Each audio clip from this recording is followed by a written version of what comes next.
College football fans, welcome back to the College Ball Show. He's Marshall. I'm Chris, and we're here to banter into the beautiful sport of college football. Now, sure, I know what you're going to say. Beautiful, Chris. Have you seen what the hell's going on? Ohio State may not even make it into the conference final. Notice how they now go, we're going to have to tweak those rules, which we all knew they were going to have to maybe tweak the rules anyway. But here we are back again. We're going to start with some recap from actually a pretty entertaining week 13 with the games that actually did get played. We had some marquee matchups, no doubt about it, that turned out to be pretty good games. Obviously, Texas, Iowa State came down to the wire. Oregon State pulled an upset over Oregon. Notre Dame was in a good game with Carolina until they kind of, went ahead of them, just never got caught up. And then one of the big ones really was Michigan State, Northwestern, coming off that big win, coming off, feeling good on the way to, well, they'll probably still be in the west side of the Big Ten, championship game. But Michigan State pulls off a victory, 29-20 over Northwestern. Actually, a pretty fun game, Big 12 style, 50-44 with Oklahoma and Texas Tech. So we'll talk a little bit about what happened in week 14 or week 13, I should say. We do have some interesting games, although we don't have a bunch of ranked versus ranked. 12 against 16, Indiana and Wisconsin could be interesting. There is some interesting matchups that we'll get to that could go either way. Iowa State's had a great season for their program. Could West Virginia nip them in the butt? You never know. Coastal Carolina in Liberty. Some of these non-Power 5 games in conferences have given us some entertainment. The AAC has given us plenty of entertainment, so we'll keep tabs with that. There's, of course, some games canceled. I think it got up to 13 again or 14 last week. I'm just kind of assuming that it'll be double digits. It'd be nice to keep it somewhere in the single digits, but you know how that goes. It is what it is. But, and also, speaking of small schools, Louisiana, Raging Cajuns, our squad, who's still hanging on there at the number 25, is Appalachian State going on the road. Appalachian State is favored by 2.5. So we'll dig into some of that. And last week, it's almost like we got this little debate out about the new rankings before we did the podcast. And I guess we already did that, didn't we? No, we didn't do it. We totally forgot. And I remember talking about it. And sure, I'm trying to rush the show and rush a segment to get to it. And then I plumb forget it anyway. So we're going to get that in and talk about the rankings. Ohio State, Cincinnati, where should they all fall? Should BYU be higher? Are they going to schedule another game? It felt like that's a good idea, but on the same breath, you're like, is it a good idea? Are you going to be able to, maybe that game gets canceled. Maybe it screws up some other game. So we're going to talk all about it. Of course, we'll have the crappy pick of the week to close the show, where my co-host Marshall just throws the crappiest game of the week at me, and I have to pick it. And I think we're up to 7-3, 8-3 or something in that category. If this is your first time listening to the College Ball Show, welcome. It streams live right here on blogtalkradio.com/Rope-A-Dope Radio. It streams live at archives. You don't have to go to Blog Talk, though, and hit that download or listen to the browser. You can find this platform to listen to the College Ball Show and other shows at Apple Podcast, through the Rope-A-Dope Radio Podcast, I should say, iHeartRadio, Player FM, TuneIn, a lot of other places. We're also part of the Grueling Truth Sports Podcast Network, which can be found almost everywhere, including Spotify. While you're at it, why don't you head on over to thegruelingtruth.com. It's football. It's baseball, it's basketball, it's boxing, it's everything in between. And one more thing before we get into this Week 13, Week 14 ranking stuff If you're thinking about cutting the cord, or you have and you're not quite happy, I got something for you. It's called AT&T TV Now. It's live streaming cable. They do have the 7-day free trial.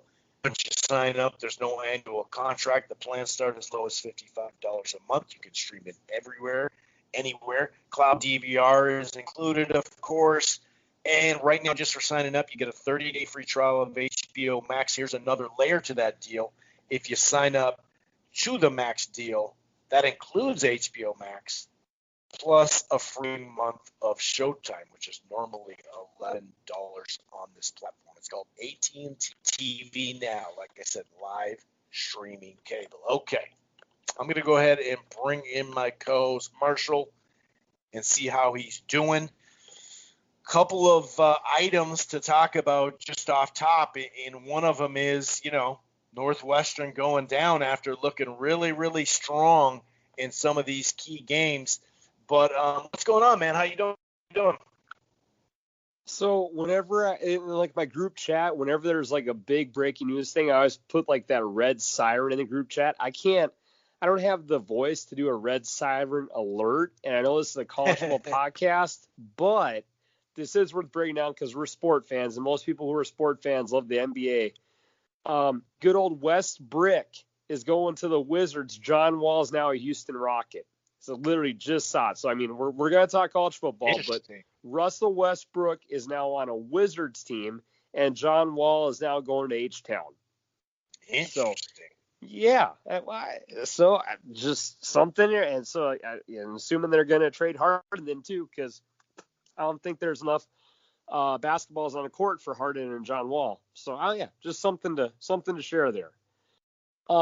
But yes, aside from our breaking NBA trade news, I'm doing pretty good, man. I just had my birthday last weekend. I made some bets because I thought that would make the weekend more enjoyable. They didn't. They actually made the weekend worse financially. I'm normally not an over better, but I saw 2 games on the schedule that. Did you bet on Northwestern? Did I do it again? You didn't bet on Northwestern. No. Okay. No. I led with the show, and I know I've been doing that to you this year. Yeah, I took the over in the Notre Dame, North Carolina, and I took the over in the Egg Bowl. So fucking the over-under in the Egg Bowl, Mississippi State was 70. Again, I know that's high, but, I mean, with the way you've seen Ole Miss play this year, they scored 35 points at half, and then they had a scoreless third quarter. So the Lane Kiffin, Mike Leach showdown let me down. And then I took the over 69.5 in the Notre Dame, North Carolina, and they had 28 points in the first quarter. And then they let me down. So middle finger to betting overs. I forgot about that. It started like a storm troop. It did look like it was going to be a huge scoring guy. I forgot about that. Yeah, and then I guess offensive adjustments don't exist in college football, or these the offense coordinators have the creativity of a nerd in high school. So whatever, screw them. Anyways, rants off the chest. I'm 36 though. I had a great birthday with some friends, so life is good. And we picked a bar to finish our night off at, and they had the Paul Nate Robinson fight, which I got to see. Which lets people know that not anyone can just go and box. It's tougher said than done. And then Mike Tyson won a fight where he got given a tie. So it was an interesting weekend, Chris. Many highs, many lows. Alcohol was consumed. And then I bet the Vikings, they didn't cover for me either. So all my rants are off my chest. But to go back to your original question before we hit the breaking news, yes, Northwestern. Finally, we've talked a lot this year on our previous episodes about how, hey, this is the classic letdown spot for a college football team. But many times this year, the team was supposed to have a letdown moment hasn't had that moment. Like Notre Dame is sucked up. Like, and other teams have been like, oh, here's where Indiana would lose, here's where Notre Dame would lose, and they've not done it. Yeah, even Iowa State. Iowa State held on. Yeah, and so we finally had a team who had a classic college football letdown moment. So Northwestern, they defensively stifle Wisconsin, and then you just have a slip up. against a Michigan State team who is about as like a bipolar 50-50 team as you can have for college football. Yeah. This team looked like complete trash week 1 against Rutgers, had, I believe, 7 turnovers, and lost the game to Rutgers. And then you win as a 24-point favorite against Michigan, or excuse me, as a 24-point underdog against Michigan. So this Michigan State team, a new coach, new system, a little bit something's different. They're showing they're capable of winning and losing pretty much almost any game. So credit to Michigan State. That's a nice win. Again, if you're a Sparty fan this year, you got to be wondering, can we get D'Antoni back? Like, can we get our regular 750 winning percentage and like just a simple good defense? And I mean, if you're a Michigan State fan, you're probably something to rely on. Yeah, you're adding to your liquor cabinet because this year has just been a little crazy for you so far. Or or if you like drinking, so be it. So, anyways, credit to them. But with as crazy as the thing is, Northwestern still is in a good chance to play in the Big Ten title game. But this definitely hurt their chances for being a serious contender for a deeper run or looking at the playoffs, Chris. Just because Wisconsin has so many damn virus bugs and the rest of their side of the bracket still kind of is a hot mess. But overall, that was a nice upset win. Again, a crazy season continues for Sparty. Northwestern, again, we also know, but we really realistically know, Chris, that there was a reason Northwestern was 200-1 at the start of the season, or I should say in this past summer to win their part of the Big Ten, or to win the Big Ten. Like, again, a good team, a great coach. This college has been adding to their facilities. Like, they do a lot of stuff right, my friend, but we still realistically know it's super hard to recruit there because you're having to bring in the smartest bunch. There's no loopholes like maybe you have an SEC school. Like, these kids you're bringing in Northwestern are the top peak of our educational system. So, again, redshirting, and they need that. You see the lineup, it'll say junior, redshirt junior, and redshirt senior, and stuff like that. I give Fitzgerald a lot of credit. So they did have a slip up, yes, my friend. But again, what he's doing there is pretty impressive. And I'll say this part to wrap up my interesting start to the show. But I heard on a different podcast the guy was saying that there was rumors, like someone had heard that maybe just maybe the Jets were looking at Fitzgerald. So what's the best thing to do to get the hot press off you? Lose the game. So is it possible that Pat Fitzgerald lost on purpose to avoid any potential chance of being a Jets head coach? You can't rule that out in a year like 2020. But you also can't rule that out that would line up with the Jets. Like they lose a bad game. Hey, we need that coach. But yeah, that's true. That's a good point. And he's been on the table before, and not even on the table for the pros, but at other places in college, obviously, because he's had a good program, relatively speaking. Speaking of relatively speaking good programs, Iowa State's been a really nice story. We know the Big 12 was done about 6 weeks ago as far as the national scene, but of course we're going to keep track of it. And they were down a good portion of this game, got down, somewhere in the middle of the third quarter, 20-10, hung around. Breece Hall hung around. Like they found a way to get it done and keep their position. Like I said, now 7-2, and a struggling. Basically, Ellinger has to do the run in the pass, and that's something that we talked about too. Like, hey, are they going to have a running back? It's kind of like Jalen Hurts last year, where it was like he was the running back and the quarterback, where he led. It's like that's usually not that great of a combo. But at least they got a system in place there in Oklahoma where you're still going to win a bunch of games. Texas goes down, and you figure, hey, this is going to be your year. Oklahoma's not great. Some other teams aren't maybe on the top of the shelf. This is your year, Texas. But Iowa State says no. And look at this. Iowa State is 4-6 against Oklahoma and Texas under Matt Campbell. The Cyclones were 7-84-2 before that, sitting at 7-1 in the conference. This is coming from The Athletic, by the way. They put out a weekly thing about all the different stats and stuff. It's kind of cool. It's a good talker. But, a win at Texas is the first win in the road matchup of ranked teams since 1912. They're 1-10-1 now. Really good story here at Iowa State, and it's kind of solidifying that coach. It's something we've been keeping an eye on these last couple of years. And here it is coming to fruition. They're in the driver's seat to win the regular season. Of course, it'll be really interesting to see if they find a heartbreak in that Big 12 championship game. And I'm not saying that they're 200-1 like Northwestern, because I doubt they were. I bet Iowa State to win the Big 12 is maybe like a 40 to 50-1. But they were not predicted. Clearly you had, I'm sure Oklahoma was number 1, probably Oak State number 2, right there neck and neck with Texas. So maybe I would say best case Iowa State was the 4th predicted team to win the Big 12.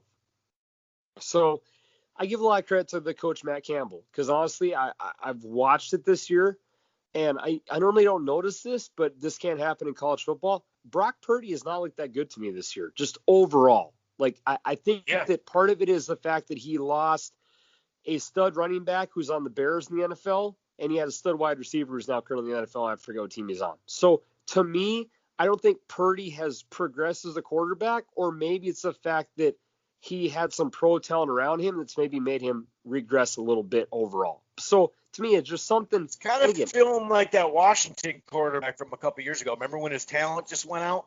And all of a sudden, his last year wasn't that good. He's on the damn practice squad for the. It's not Herbert. It's not. Oh Christ! Somebody. We have fans cheering for him. Like, get him in the game. He's practice squad and shit. But keep going. Yeah.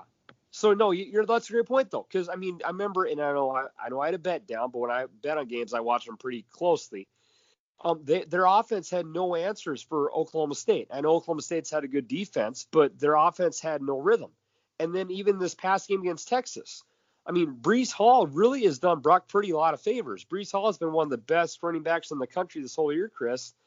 And what amazes me is either maybe it's a combination of Purdy regressing or their offensive coordinator just lacking some creativity, or maybe their wide receivers aren't that fast. But the surprising part is statistically, based on height, they have the tallest wide receiving core of people in college and NFL combined. Wow. So maybe it's the fact that these guys who I think average height's like 6'4", 6'5", aren't that fast. Just be raw. Yeah. There's something, stiff. But yeah. You see all this, and again they won, they're winning, but he's not showing as much as I expect. So again, I'll tip the hat to Campbell, a nice win, and I could keep bragging about Iowa State and Ames, Iowa, because they're awesome, but I'm going to go a different route and say I'm pretty sure now. I think the writing's on the wall. Good old Tom Herman. Dude, I think your time's over, man. I've heard some rumors that, I personally have not heard them, but I've heard sport people suggest rumors saying that boosters are looking at Urban Meyer. Like, dude, Tom Herman, you've had 4 years now. You've done nothing to progress your team. You've not won a Big 12 title. I believe you played for one. I believe you played for one against Oklahoma a couple of years ago, but you lost. The outstanding number I want to share with you, Chris, and I'll throw it back to you, is that I believe, and I don't know these numbers exactly, but when Mac Brown was in Texas, they say he could literally pick any kid he wanted. Like, Mac Brown owned the state of Texas. Sure.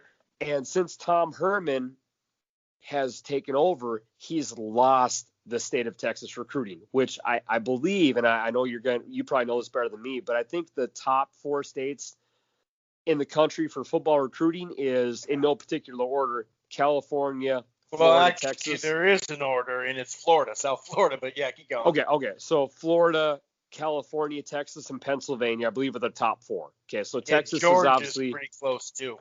Sure. Okay. Yeah. So I live in a state where it's a hotbed for college football recruits. Obviously, it's Texas. It makes sense.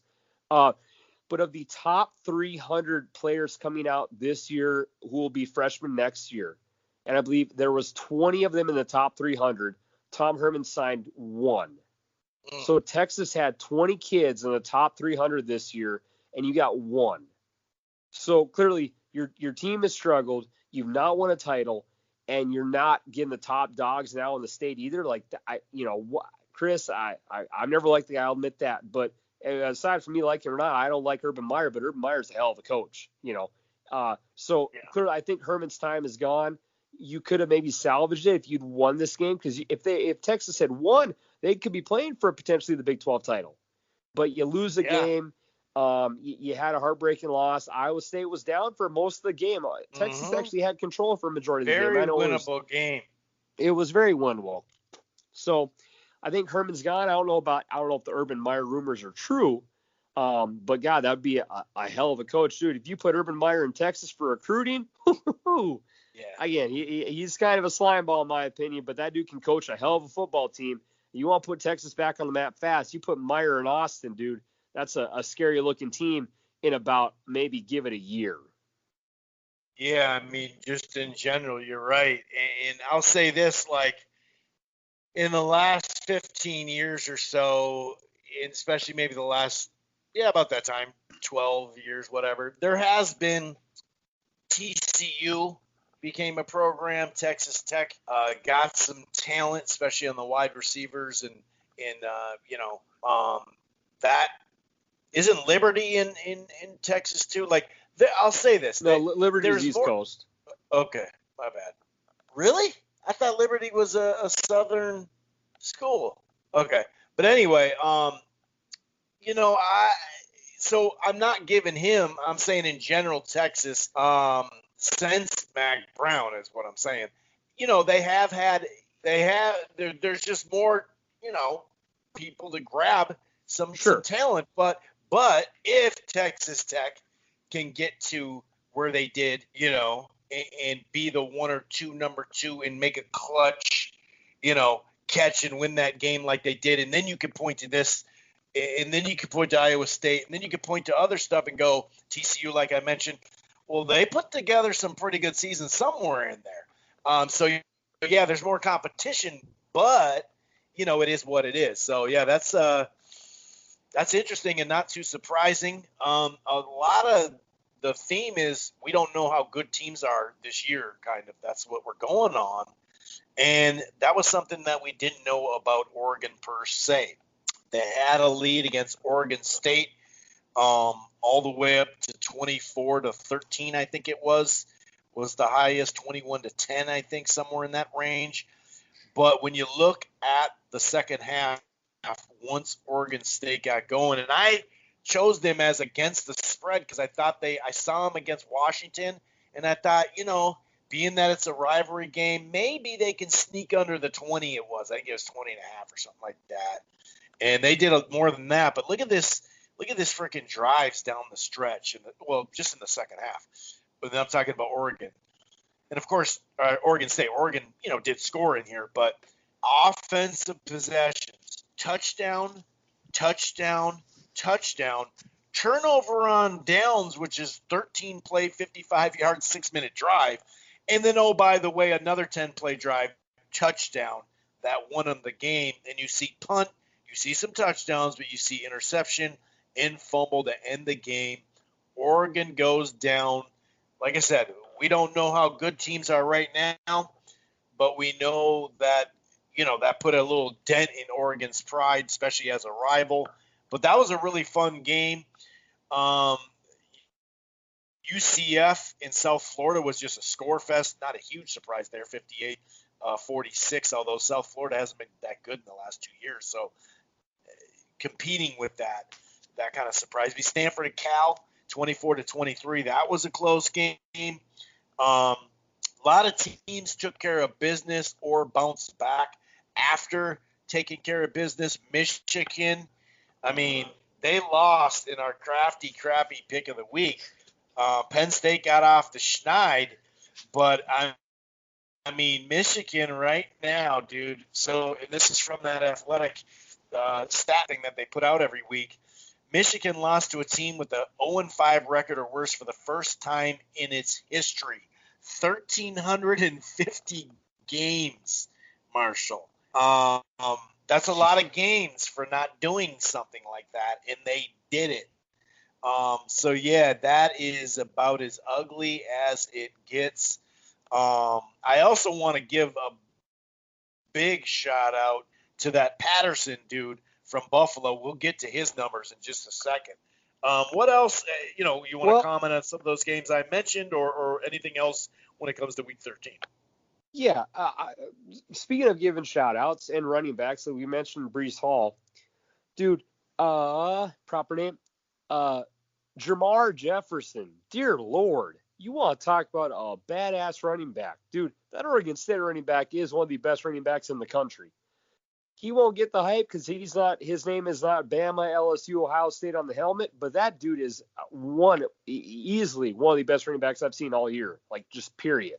I mean, I don't care how good or bad Oregon's run defense is, but 29 carries, 226 yards, an 82-yard touchdown run, or 82 yards was as long. I'm guessing it was a touchdown.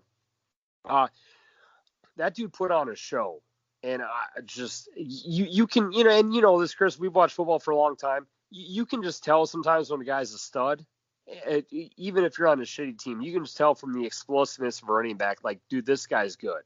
And it was fun to watch that game because he single-handedly kind of carried him back in the game. As you mentioned, they were down 13, and they just kind of kept chipping away. Big run, score. And eventually Oregon got a little lazy, maybe content on offense. But the kicker at the end of the game is just kind of wrap this one up because it was kind of crazy. So Oregon State is driving down, and then Oregon starts calling timeouts because Oregon State was down 4, so they had to score. And Oregon's like, okay, shit, well, if they score here, we need time on the clock. So there's timeouts back and forth, and there's PI, there's everything going on.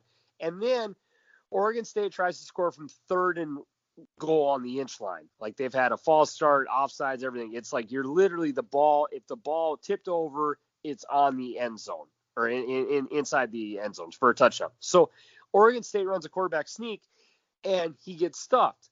And then at the end of the play, you see this guy on Oregon literally, and I saw in the replay, I don't know how the refs missed it, pull the Oregon State quarterback out by his leg, which I believe has now become a penalty. I don't know if I know in the NFL for sure you cannot pull a guy off the pile. But this dude, literally just pulls the quarterback out of the pot after the whistle was dead, and the quarterback, must have, torn his quad. So he's, limping and gimping, Chris. He's, in pain, shrieking. So you now have an injury timeout. Oregon calls their last timeout, and the backup quarterback has to come in on a 4th and 1 with the game on the line. I've never seen this shit happen. So old boy comes in, gets under center, has not taken a snap all year. Quarterback sneak for the W, pulls it off. It was some crazy shit. But good for Oregon State. I know they no longer call it the Civil War, but we will. A nice victory by Oregon State. But have you ever seen, Chris, a dirty pull out the pile? Backup quarterback comes in, sneaks it for the win, and now he's the celebration player on the field. I gotta say, I don't really recall that exact part. I recall it from the game, but yeah, I'm trying to think. Just when you're talking about, I don't really remember that. We've had some people come off the bench and stuff, but that whole process, the way you broke it down was wonderful. So yeah, I'm happy they won. That was a good victory. And yeah, for Penn State, dude, Michigan, it just gets worse and worse for Michigan. You assume Penn State was going to get a W at some point. They do have a lot of talent. I know they've had some injuries, so I mean, credit there, I guess. Whatever. It's not, that game really doesn't matter to the big picture. We're just so used to speaking about both of those teams. I mean, it matters to this podcast, though. It does. Yeah, and that was a W for us. That puts us, I believe, 8-3 on the year. So a W there for us. But yeah. And overall, again, I know I touched on it. Credit to my boy Lane Kiffin. He did not cover, but he won his first ever Egg Bowl. I'm telling you, if he can get just a half caliber defense, I'm not saying he's going to be Saban, but he could actually put together a pretty nice squad because offensively he's making things work, but defensively they're so effing miserable. It's not even close. I know we talked about this, and I'm kicking myself. I was really stupid. I said if I was going to bet the Iron Bowl, I said take Bama or take nothing. And my dumb self took the over in the Egg Bowl, and I should have just bet Bama minus 24 like a smart man would, so I could have enjoyed my birthday drinks more. It looked close for a while, though. It looked like, what I say, Bo Ryan? It looked like Bo Ryan. He looked more like Bo Ryan in the second half than Bo Nix. But it was a roll tide, 42-13. Bama won and covered. I've done this for so many years where I give my pick to a friend. Even like a week ago, I told my buddy, he's like, "What's your pick for the weekend?" I know you like to bet sports. I was like, "Take Mizzou -6." Mizzou covers, and of course I bet on a different game. I need to start listening to what I say and just go and bet it instead of giving out free money. I need to make money for myself and quit second guessing what I tell people. I guess I don't know. I got issues. And I'll say this and throw it back to you. Indiana, who was having a really, really just fun, miraculous year, they did pull off the victory against Maryland, so I was wrong on that Maryland pick. But unfortunately, Penix got hurt for the year. Yeah. So ACL or something, right? Yeah, I mean, dude, you're having one of your best years of your of college history, and then your quarterback freaking busts up his knee and now he's out for the year. Right. That's a tough beat. So I hope they continue to pull off a few more wins to cap off what is literally a mystery season. But dude, you lose your quarterback with only a couple of games to go, and I know that people are kind of high on this new prospect, but it is super hard to come in cold into a season with a kind of a lot of pressure on your shoulders, Chris. That's unfortunate for Penix because he was having himself a really nice season. Yeah, at least he's got a go-to guy to throw the ball to. But yeah, you're right. And even though they'll change the rules, which doesn't surprise me, but if Ohio State misses one more game, they can't qualify. And you know who would be next in line? Indiana. So what a fucking bummer to have that happen. And I don't think it'll happen. I think they will tweak the rules, but it would just suck to be like, yeah, Indiana's in the conference final. Oh, their starting quarterback's out. It's very Minnesota sports-like, let's put it that way. True, so we got to give a shout out to this Patterson dude from frickin', Buffalo, I think. This guy, over the last 2 games, he has 710 yards. It's the most in a 2-game span in FBS history. Last week he had a school record 301, and actually he joined. It was the second player to have consecutive 300 yards, and Ricky Williams was his name, 1998. Speaking of Texas, right now Ricky Williams isn't walking through those doors because they don't even have running backs. They got to have their own quarterback doing all there. But now Patterson now has the 3 highest single game history performance in Buffalo history, obviously. I mean, this dude is just put up some crazy numbers when you start to look at it. And he was at half. He had 8 touchdowns overall. But at half, this Jarrett Patterson had 267 and 5 touchdowns on 18 carries. So in the last 6 quarters, he had 568 and 9 TDs, dude. Like, this dude, we got to give him some props. And then just to go around, just so you know, some stuff, I brought up Ricky, but most games gaining 300 yards or more, 4 of them, Mr. Barry Sanders in Oklahoma State, 1988, all in that year, by the way, just to kind of put it in reference. But when you look at single game recently, we had that Samaje Perine from Oklahoma. He had 427. Melvin Gordon, as we know him, 408. LaDainian Thomason, 408. Marshall Falk, 386. Like, dude, I mean, this dude put up some freaking numbers, dude. That Buffalo dude, man, he just went off. I had to give him a segment, dude. Anytime you get 409 rushes with 8 touchdowns, I'm gonna say something. I think that's literally even better than Madden can do. I bet. Right. Yeah. Some people say, "Oh, well, he put up Madden numbers." Right. you would have, even if you're playing rookie mode, you'd have to like really, really have some incredible play calls in Madden to pull out. That's above Madden numbers, and that's hard to say. And unless you're playing like a full 60-minute Madden game, do credit to him.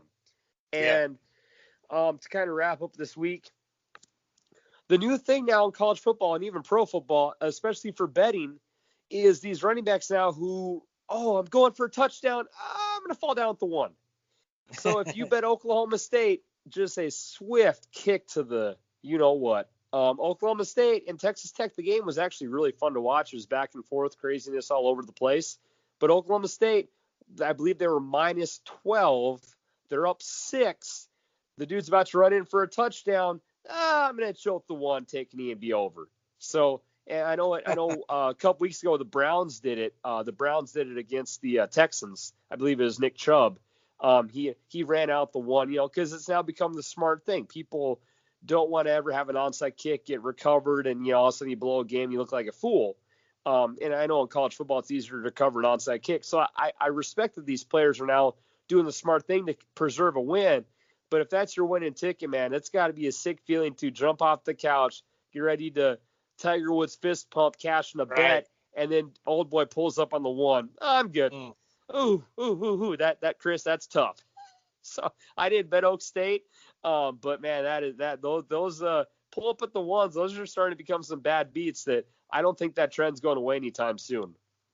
Yeah, no doubt about it, dude.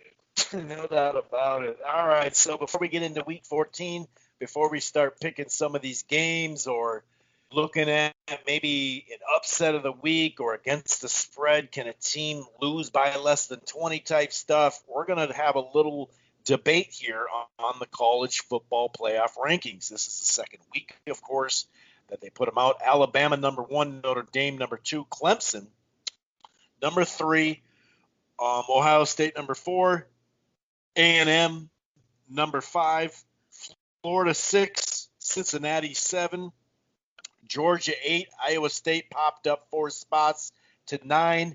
The Canes are 10, and I suppose we can kind of stop right there. BYU still undefeated, 9 at 13.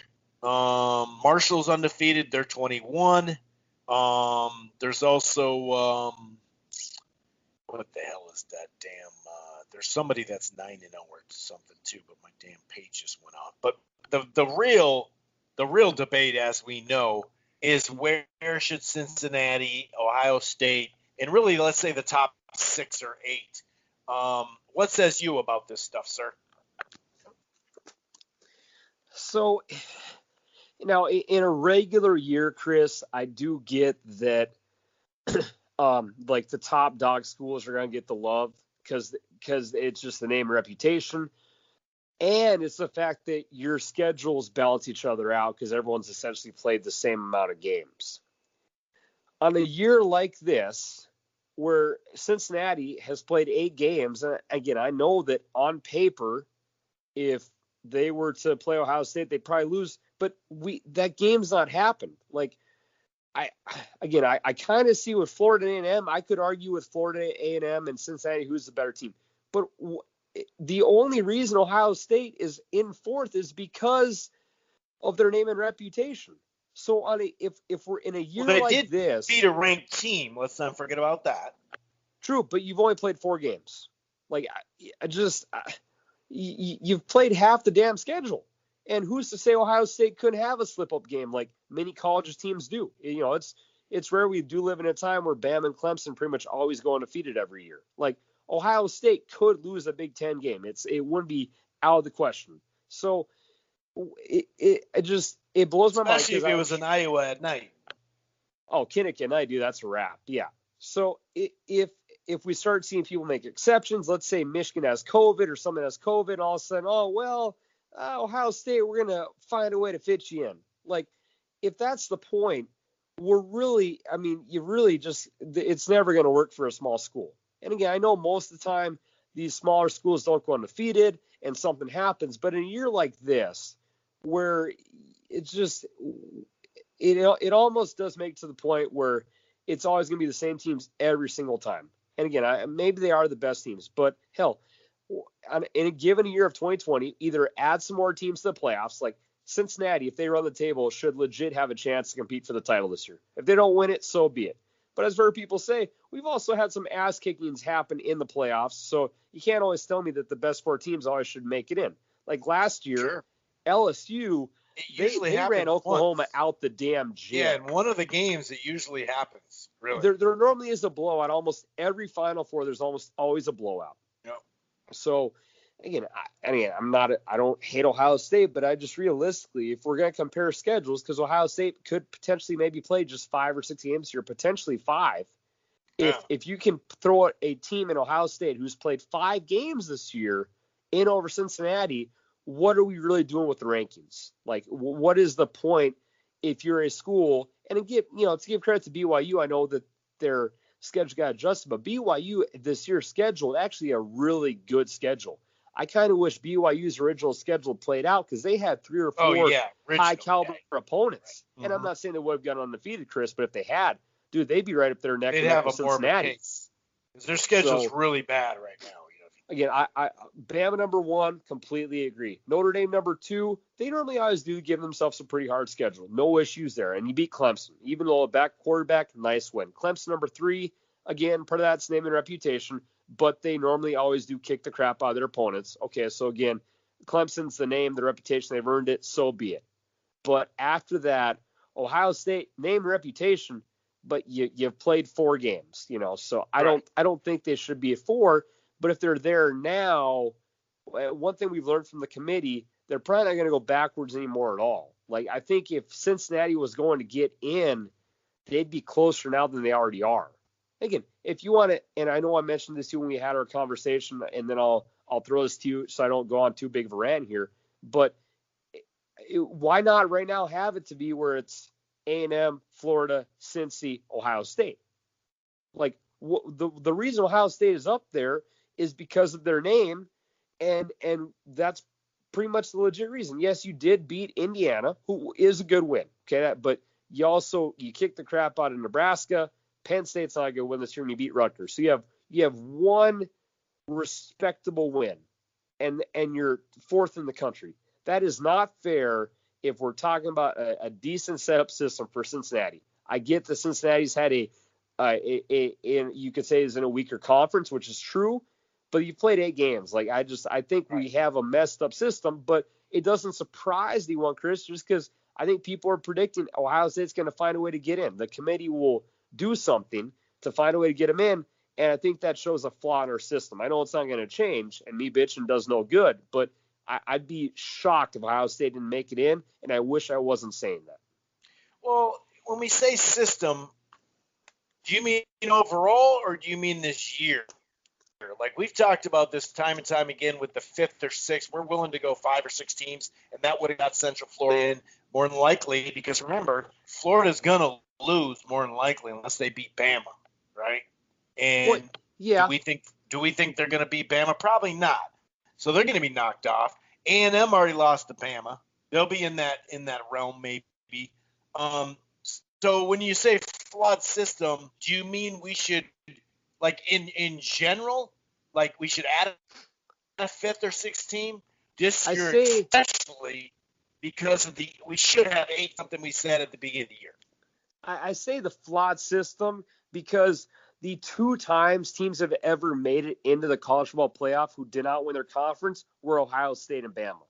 So it comes back to the kind of the good old boys of who are the top dogs in college football? Oh, well, it's Bama. It's Ohio State. Let's throw them in. And again, could you argue they're the better teams? Yes, but why do we always, and again, I know that's just kind of how this is how I would say the system goes, but do we always have to have it to where it's always Bama, Ohio State, Clemson every year? Again, maybe they are the best on paper, but is that really the fair system for college football to where we're always going to make an exception for those teams when on a given year another team has just as good of a track record, but their resume and their name doesn't carry the same weight? So tough shit, you're out.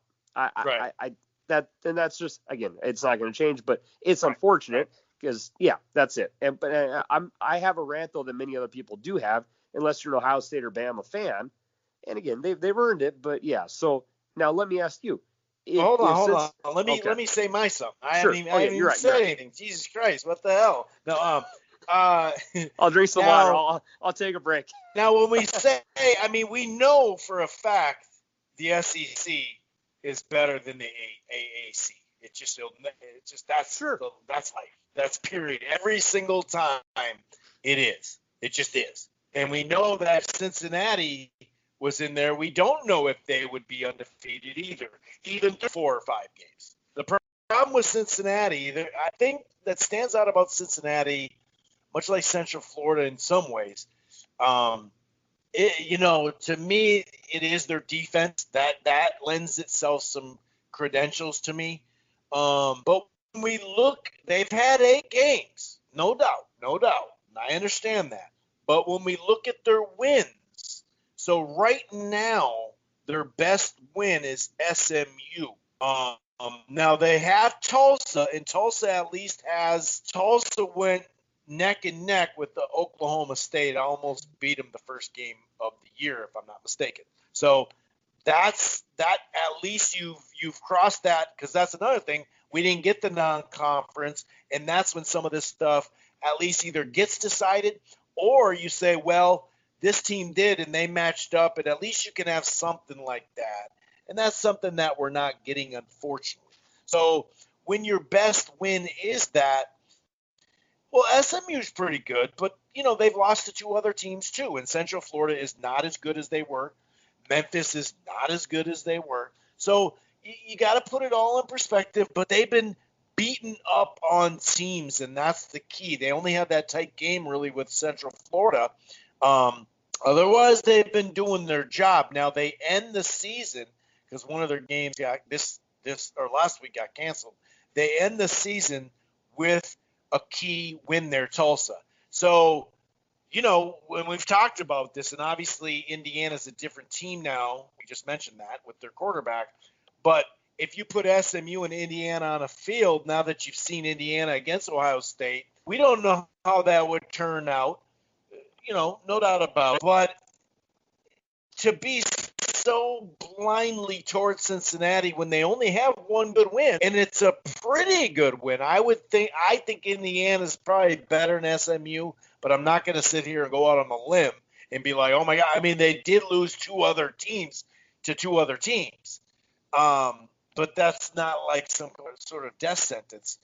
But I understand what you're saying. I see with the one loss, Florida A&M only lost to Alabama. Florida and A&M have more game or just as many games almost, and they've played a harder schedule. That's just clear cut.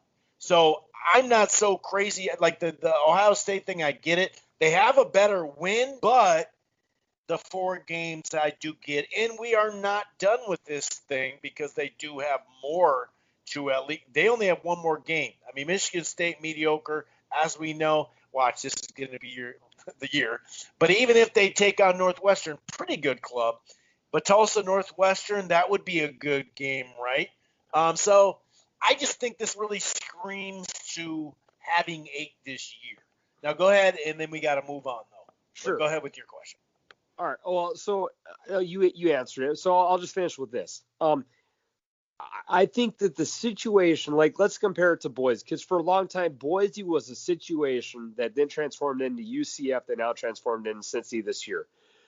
Boise's conference was never even comparable to other conferences. Now, again, I'm not saying, for the record, in bold print with like 35 font, that the Big East is the equivalent of the Big Ten or SEC. The AAC. Or sorry, the American Conference, yeah. Mountain West and the AAC is the shout out to the Big East basketball tournament we used to love and watch when we lived together. But my point is that it's not a joke of a conference either. Like, we just mentioned the fact that, and again, on a given year, crazy shit happens. Some teams have down years, but on a regular, consistent basis in college football for the past 5 years, I would say UCF, Memphis, SMU, and Cincinnati have been ranked almost every time in a given season. So it's not a joke of a conference. Again, when people are pulling, explosive.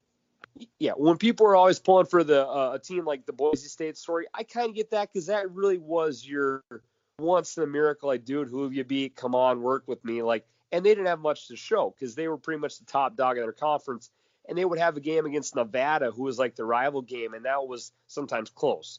But at least in this situation, Cincinnati is again not in the SEC, but they're not in a conference where no one knows the teams, And if we're going to say, teams have up years and down years and COVID's caused craziness, well, let's give Cincinnati a break because, in a regular year, their conference is stronger too. So, again, the rant is over. I do think if Cincinnati runs the table and they win their conference tournament too, I think they deserve a spot in. I don't think it will happen. It'd But probably be again, back-to-back Tulsa. Is what it's it'd be that'd be a pretty impressive looking resume, just because the fact that there's a zero. That's the other part, is that if you have a zero on your schedule, what more can you ask of a team? Because it's not like Cincinnati went and scheduled out a week-long conference on purpose. So right, yeah. and then obviously the jump back on that is, well, if you put Cincinnati in the SEC, they're not going to be undefeated. Well, that's kind of a basic thing. They may have 2 losses, they may have 3, they may only have 1. Kind of matters what the cross sectional, kind of matters where they're at on the side and all that. It is definitely interesting, and we do get a look at them in the cool thing is, at least on the top 8, they always now make sure. They never used to do this before, and that's called slow process. But at least they do get the New Year's 8. They get in there, and then they can make some noise and try to do Boise State, because then the next year maybe they can be ranked higher earlier, which will help them. But really, I think 5 teams, 6 tops could really take care of a lot of stuff we're talking about, but especially this year. But let's get going here, though. Okay. But hey, we got it out. We got it out of the way. Week 14, the Raging Cajuns. There's other games. There's plenty of other games. Indiana, Wisconsin, West Virginia, Iowa State could be tricky. There's some interesting games. Your squad's playing on a Sunday at 6:30. This is college football 2020. But let's look at this game. This is going to be a Friday night game, 7:30 Central, ESPN. Number 25, Louisiana, the Raging Cajuns, going against a tough non-Power 5 club that's always been kind of just there and pretty good, and they do produce NFL. They got the squad as the underdog, dude. They think the Raging Cajuns, and not only that in Vegas, but even, and this is my co-host's favorite stat, he just looks at this. That's all he does. Sure. According to ESPN's Football Power Index, they got 7-2 at 56.3. They think that they're just going to have no problem there at Kid Brewer Stadium. Kid Brewer, the Appalachians have it with COVID right now, so I don't know how many people are going to be in Kid. Actually, I don't even see a ticket available, so that kind of, oh, wait, forget it, I see it. So, how do you see that? Actually, I don't think you can buy a ticket. I just tried to, and just linked me to Vivid Seats, but there's no price. So maybe they are having more problems. But, are they kind of underestimating our Raging Cajuns here, dude? I think so. Coastal Carolina, who's also probably the best team in the whole conference, arguably. That's who I was trying to think of. They beat Coastal Carolina, beat App State, and the Raging Cajuns are having a hell of a year too. So I could easily see them beating App State as well. I think our Cajuns. I think it's maybe, if you want to call the game a coin flip, so be it. But at least in the when App State played Georgia State, they were like a massive favorite. I remember that because I bet it. Their offense was pretty much non-existent. Their offense was really bad. And then they also, against Coastal Carolina, offense didn't do too much. So, and I know the Raging Cajuns kind of play like a slower moving game, and their offense in the first half has struggled a lot this year as well. But the Raging Cajuns have good defense, so I would expect a lower scoring game. But I could easily see the Raging Cajuns winning this game. App State, besides beating up on Troy, has had some a pretty rough month of offensive games. So I could easily see our boys win. I hope they do. And then you would have a hell of a conference title game between Coastal Carolina and the Raging Cajuns. Dude, sign me up for that. That'd be a fun one to watch, Chris. If you're looking for storylines, which, when there's 14 freaking games canceled a week, you got to find them. And we're trying to just entertainment, just good college football. Like, hey, that was a fun game to watch. Or obviously putting some Skrilla down on some stuff. Now, on paper, number 12, Indiana, number 16, Wisconsin seems like a great matchup. Like, oh, dude, here we go. Indiana's got a chance to prove it. 14-point spread. It seems, I guess, about right because, the old quarterback got hurt, and now you're breaking in a young buck. Do you see them maybe sneaking under the spread? Or are you going to go out on a limb and say, hey, who knows what the Badgers are going to bring? I'm picking the Hoosiers. God, the quarterback going for Indiana has never played a snap. Like he's a young, talented recruit, but we don't know anything about him. And Indiana's defense, for the most part, has been pretty respectable. So I guess if you're a Hoosier fan, you're hoping that your defense causes 5 turnovers like Northwestern did against Wisconsin. But it's the Badgers are probably pretty pissed off after their loss. You've had a lot of time to prep. I'd expect a much better offensive performance. You're probably going to just, I would expect an overall better game. And we do know the Badgers defense is really good. Their offense may be up and down at moments, but I'd imagine that defense is going to be pretty set up properly for some English talk. I don't know what the hell I was saying, but their defense is going to be ready to go. And you have a backup quarterback making his first start against a top tier defense in your division. Good luck. I would take Wisconsin or no bet. I could easily see the Badgers have one of their classic fourth quarter drives, milk the clock at the end of the game to punch in and win by double digits. So I would bet Badgers. Maybe this kid turns out to be a freak of a quarterback and a stud, and we do know that Indiana has one of the best receivers in college football. But it's not like the rest of the world doesn't know that either. So yeah, I would lean Wisconsin with the points, Chris. Yeah, the combo of the run, the defense to stuff the run, and new quarterback, and just the fact that they can run and pass. I just think that they'll find a way to get it. And I like how you said that. That might be, they might hit that spread, basically just punching it at the end. That's probably a good call. The Ohio State Buckeyes, who we just mentioned, number 4 in the country. Did you hear that? They're number 4, Marshall. Michigan State, just coming off a nice win. 24 points. Now, this is style points. If there's one thing Ohio State does need, though, they need style points. Can they style on Michigan State and beat them by more than 24? Or can Sparty, put together back-to-back weeks, which they haven't been able to do thus far, and sneak under that 24 and make Ohio State look a little bad when they're trying to win by like 30 or 40 to keep their spot, even though they'll probably keep it. Who are we to outsparty this year? You won as a 24-point underdog. You beat Northwestern. If I was to bet this game, though, Chris, I would take this has been a common theme in the last couple of years, especially with Ohio State and Bama, is bet Ohio State first half. And I'm going to do it because I'm going to stay on the show, so I'm going to do it in person so I don't freaking screw up. So I'm taking Ohio State first half because Ohio State does love to come out the gates, kick the crap out of them, and then kind of ease into the second half. Mind you, that Indiana game where Indiana's quarterback threw for 490 yards, that game at one point was 28 or 35-7. So again, Ohio State came out, beat the brakes off, and then let them come back. So it was 35-7. I will be taking Ohio State first half. I'll make that bet for $100. I'm doing it, so I don't forget. But yeah, I do think that Ohio State does need a style point victory.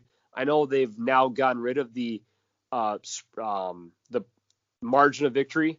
Like the NCAA doesn't need people to win by 72-10 to prove a point. But it's in the back of your head. Yes, and I do think Ohio State knows that we're not the only people in the world right now who are thinking, should they be in? So they're going to probably want to put up their best performance. I'm still not sure about their numbers, though. I don't believe their head coach is going to be there. And if the head coach is sick, I know that others of players out, so I'd maybe want to do just an injury report check, because in a year where there's so many, especially the COVID been in the Big Ten conference has been going like crazy. I believe I heard someone report your Gophers had like 40 players. Like, do a little research and see if Ohio State's missing any studs, because a couple of studs out, all of a sudden that 24-point spread, Chris, looks a little bit different. Yeah, it's kind of a 2020 deal. It's like 20 players, 20 staff members and stuff like that. But yeah, and also the Big Ten and Pac-12 have longer times out too. Instead of 2 weeks or whatever, it's 3 weeks. So that it's hard to get back. That's why you see even more issues going on. So A&M, number 5 in the country, because they beat Florida and hung with Alabama for a half a second. Well, if they're so bad, then why are they only favored by 7 points? On the road really doesn't matter this year. A&M, Auburn, Bo Nix, Bo Ryan. Is he going to look like Bo Nix or Bo Ryan? And also Oklahoma State, TCU. Oklahoma State only favored by 2.5. I kind of like them to win, obviously, but Vegas is saying, hey, both those games are going to be tighter than we think on paper. A&M needs that nice little W too, because Auburn's played a bunch of top teams and got their butt kicked. Oh, but Christ, Auburn's. Auburn. We know they got a quarterback. He's been there for 19 years. The A&M Aggies. So I mean, he's solid as hell. God, Auburn at home is better than Auburn on the road. I know that. Yeah, I think they used up their free passes for virtual assistant wins this year. God, I'm still pissed about the Ole Miss game, for the record. I mean, if sportsbooks gave people money for the Purdue bet, the finger hitting the ball in the Ole Miss game was even worse. But I move on. I wouldn't touch the game. I mean, this is a potential let-up spot for A&M, or I should say a spot to choke. Auburn, you never quite know what you're going to get. Clearly, A&M's a better team, but Auburn has that way of just having those weird-ass games where, Malzahn makes up a good game plan and Bo Nix looks okay. Next thing you know, A&M falls apart. Like, nothing would surprise me in that game, Chris. I'll honestly say that. I think A&M's going to win. Help you, too. That would help your theme for Cincinnati, that's for sure. Oh, 100%. Yes, that would. I wouldn't bet the game. I'll pick Bo Nix to. I'll pick Auburn to win. Who the hell cares? That game is so crazy. Just because you never quite sure what to get with Auburn. And for Oklahoma State, TCU, Oklahoma State's still playing for what could be a potentially nice bowl this year. Or actually, though, realistically, if you're an Oklahoma State fan, you gotta be saying good old country roads take me home, West Virginia. And if they beat Iowa State, all of a sudden, I mean, Oklahoma State beat Iowa State too. So you're not completely out the running yet. So if you're an Oklahoma State fan, you want to be pulling for West Virginia, take care of business against TCU. The bits and pieces I've seen at TCU this year, I don't think they're quite as gifted offensively as they normally are. You know that Gary Patterson's always normally going to have a very respectable defense, but I do not think this is the TCU of the last couple of years where you have a future NFL wide receiver. If they do, I apologize. Yeah. So I think this is a winnable game for Oklahoma State. Your defense will travel. We know your quarterback is average. You have a stud wide receiver, though, and a good running back. So I think it's a winnable game.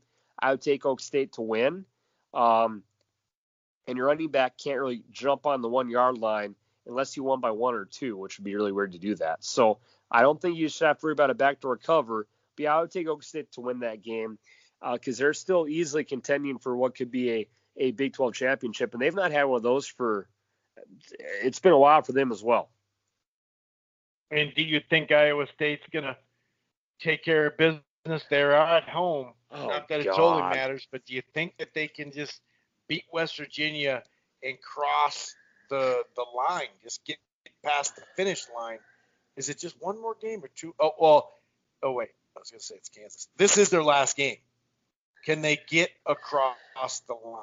and beat West If you win, you play for the Big 12 title. Like, everything's on the line. I do know West Virginia has a respectable defense. I know that their record isn't exactly sexy, but this is not a joke of a team. And you see that by it only being a 6-point spread. So, I mean, so Oklahoma ducked them last week too, talking about we got to sit out because of COVID. They ducked them, dude. Yeah, again, this is a game I would stay away from betting. Just to look over last 3 games for West Virginia, you beat Kansas State 37-10. Obviously, Kansas State's dropped down a little bit with the quarterback injury. You lost at Texas 17-13. You beat TCU 24-6. So this defense is pretty damn good for West Virginia. And I've talked about it all year. I think Purdy's regressed. You're just lucky to have a great running back named Breece Hall. So I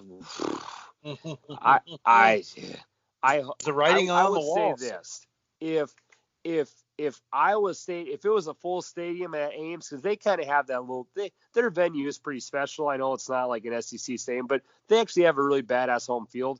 I think if it was a home field game, I would give them the for sure win. I think since they were in an empty stadium or maybe 20% capacity, I don't know what Iowa's doing. I think it's just a coin flip game. I think there's a lot of pressure on your team. Your defense better come to play because you know that West Virginia's will. I'll take West Virginia in the upset.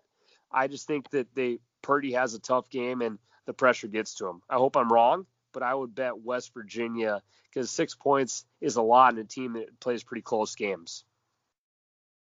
And I just looked at the time. We do have to pick it up here. 2 more things to talk about. I'm picking straight up, or at least with the points against the spread, Liberty to beat number 18 Coastal Carolina. They're 11-point underdog. That is my upset of the week, or at least if you don't believe me, which I understand, against the spread. Under that, I like. Also, I want your take on your squad, number 20, USC, 3-0. They're playing on a Sunday night because, of course, this is COVID. Okay. Well, so I'm torn. I did see that FS1 Sunday night, 6:30 Central Time. Jesus Christ. I'll have to check and see what the NFL Sunday night game. All right, I'll be double wide. With my living room, that works out fine. I did see that they had an ESPN article this week that said that if USC runs the table, they say if they go undefeated, they have like a 73% chance of making the Final Four.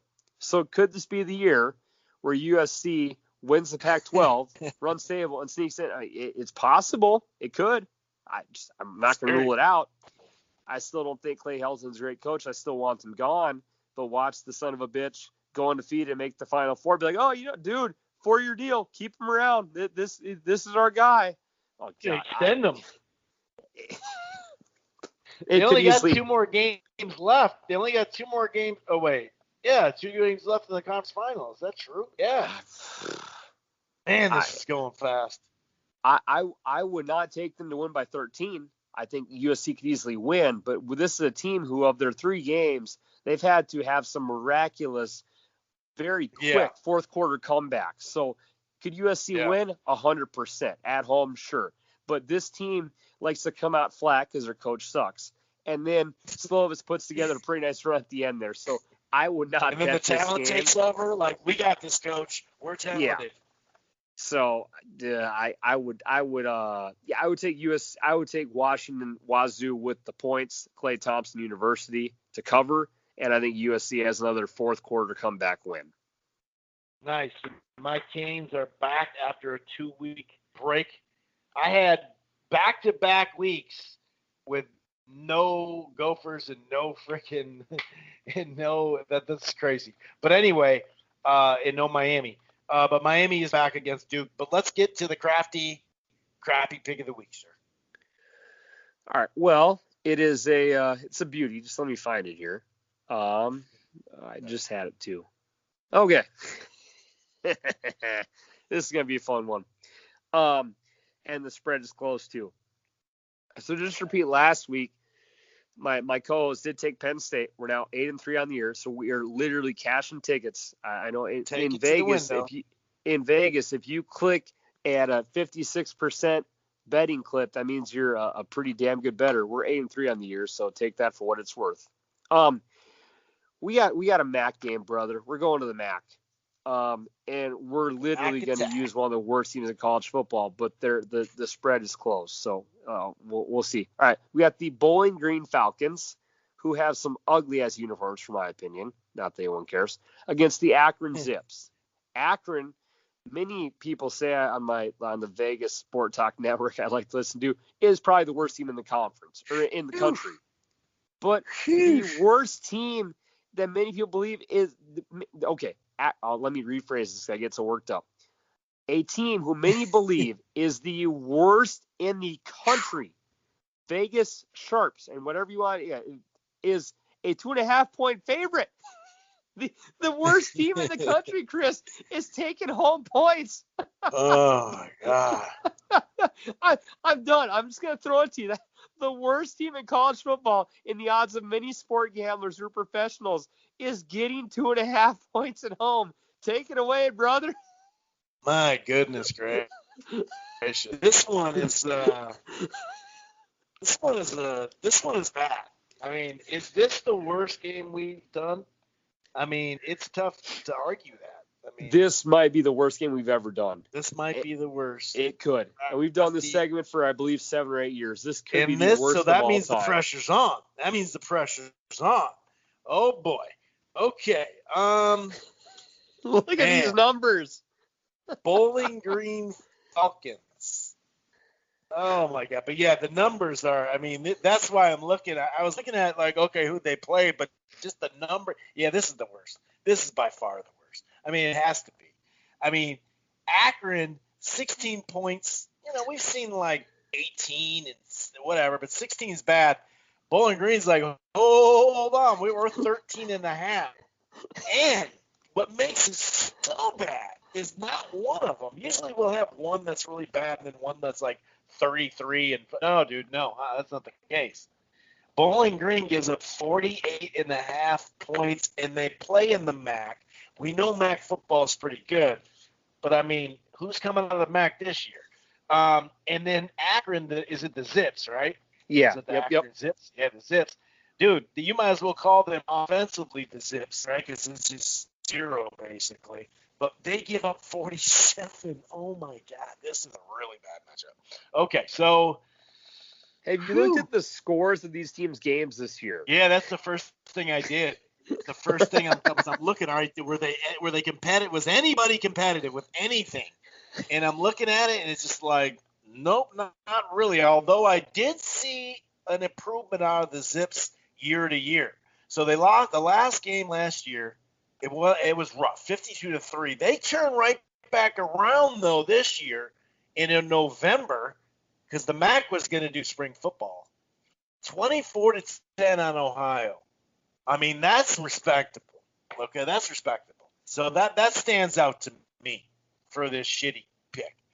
Another thing that stands out is Bowling Green is giving up 339 yards on the ground. Like 225 is bad, but 339, like, okay, you can say the Zips give up 225 and then 264 through the air, but when you're only averaging $144 through the air as Bowling Green, who the hell cares? I'm going with Mr. LeBron James. I know he didn't go to college, but he is from Akron, okay? So I'm going with Akron to get the job done for Bronny at home. The Zips are going to walk away with W, my friend. I just picked the worst team in football, and I'm proud of it. I was, the past couple of weeks we've had to like pick an SEC and like a Big Ten game because they would actually this year all the crack teams were matched up against each other. But I saw this one, I was like, here we go. All right, this is the best one, dude. This is a classic one. And I apologize. Whenever I do these previews, I always mention the name of the stadium. This is the InfoCision Stadium. I'm not sure. Infocision, maybe that's like an I company or so. I don't know what that Yeah, is. there's got to be some kind of big corporation there. Infocision. All right, now It sounds to wrap it up. like threatening, doesn't it? I mean, it's rough. 30,000 Yeah. people. I bet you Braun just rebuilt the stadium. We now will finish with alumni battles. I had this year where I love to compare the alumni of both the schools, saying we pick a winner in this too. We'll start off with Akron. Oh boy, I see a lot of political people I don't know. The first name I recognize is Jason Taylor, the former end for the Miami Dolphins. That's actually okay. That's respectable. I forgot about that. That one I didn't know at all. Yeah. And it was small school, but good old Charlie Fry, who was a former NFL quarterback. Okay. A lot of names I don't know. Oh boy. It's just I mean, I think once you got LeBron from your hometown, you're pretty much like, all right, dude, that's all we got. What else can we give you? They got the good old Jim Tressel, the former Ohio State ball coach that got a little trouble for those tattoos. Hey, you got to do what you got to do. You got to get the W. Hey, lately we keep seeming to have pop up. Oh, that Alexa Bliss, the very attractive female wrestler. All right, that's all right. WWE. I'm sure if you're a wrestling fan, Alexa Bliss has impressed you with her looks or grappling abilities. And after that, that's it. This is garbage. All right, moving on. So I wouldn't say that's impressive. It's not awful, but it's not impressive. Bowling Green. Nate Thurman, who is a former great basketball player. I believe I recognize that name. Okay, so we have Nate Thurman. Dan Bylsma, who was the former coach from former Pittsburgh Penguins hockey coach, won a Stanley Cup. That's right. I hear that name. I was like, I've heard that name. Okay. Scott Hamilton was a former American gold figure skater. Yeah. All right. Okay, we're off to a good start. Rob Blake was a former stud defensive hockey player for a long time. Oral Hershiser, also a former great baseball player. Ooh, that's nice. Kevin Bieksa has been a hockey player for just respectfully good hockey player for the past 15 years. And to wrap up Bowling Green, we're running out of names I recognize. And that about. Dear Lord. So you got to give Bowling Green the nod there. Yeah, I got to give Bowling Green the nod. Even with Bronny just from there, you still got to give him. So alumni battle goes Bowling Green, and Chris is taking the no, sorry, you're saying that you're giving it to Akron because of LeBron. That's right. Also because you give up 300 and some odd yards on the ground, something's got to give. Fair enough. LeBron still has eligibility, dude. He does. What always kills me is people always say, one of his top school choices was being a Tar Heel. Oh, that would have been such a fun year. It really would have. God damn it. So I think a Garnett at Michigan. I think Kobe was Duke. That's pretty crazy. Man. And imagine that back in the day when it happened and they stayed another year and then stayed another year. Imagine back in the day when Kareem Abdul-Jabbar had the red shirt as a freshman because there was you had a freshman team. And to wrap up this show, I just saw the good old classic Huggy Bear. The Huggins for West Virginia is having those angry fist pumps. Man, that guy looks like he'd be a fun man to go and have some beers with one day. So we'll wrap up with Huggins for West Virginia coach and to wrap up this college football show. On that note, stay safe. We hope everyone had a blessed Thanksgiving. Christmas time's coming up soon, so keep wearing a mask. Keep trying to keep you and your loved ones safe. Enjoy a podcast when you're going to work, working out, or just chilling in bed. Until then, the boys are out. Enjoy watching some football. Have a good one. Peace.